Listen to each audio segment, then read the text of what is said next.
చందు, రాజు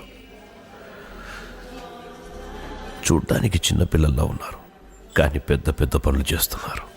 ఇప్పుడు మీరెక్కడున్నారో అక్కడే ఉండండి.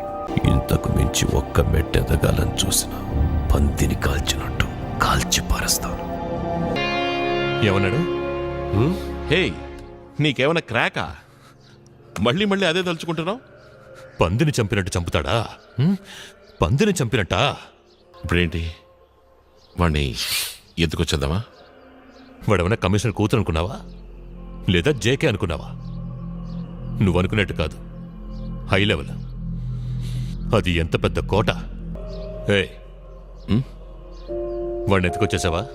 హే, ఏంటి ఎగతాళా? వాడిది హై లెవెలు, అది ఎంత పెద్ద కోట, వాడిని ఎత్తుకురావడమా?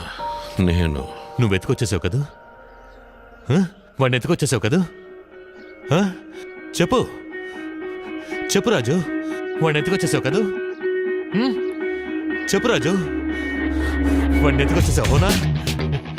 రా చెప్పు, నిజమేనా? వాడిని ఎత్తుకొచ్చావు కదా? ఒక్క ఇంచు కూడా కదలనివ్వలేదు.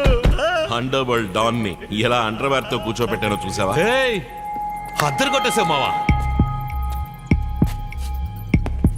ఏంటి బెదిరిస్తున్నావా?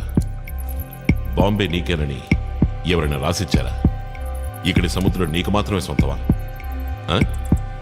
ఎవర్రా నువ్వు? పొమ్మండానికి పంచిపెట్టడానికి? బలము ధైర్యము ఉన్నవాళ్ళు ఎవడికి ఎంత ఎనర్జీ ఉంటే అంత ఒక్కో మెట్టు పైకెక్కి ముందుకెళ్ళిపోతూ ఉంటారు. చందు, చెప్పు, వీడన్న మాటలో ఒక్క అక్షరం పొల్లుపోకుండా వీడికి అప్పచెప్పు. ఇప్పుడు నువ్వు ఎక్కడున్నావో అక్కడే ఉండాలి. కాదని ఒక్కడుగు ముందుకు వేసావో పందిని కాల్చినట్టు కాల్చేస్తాను.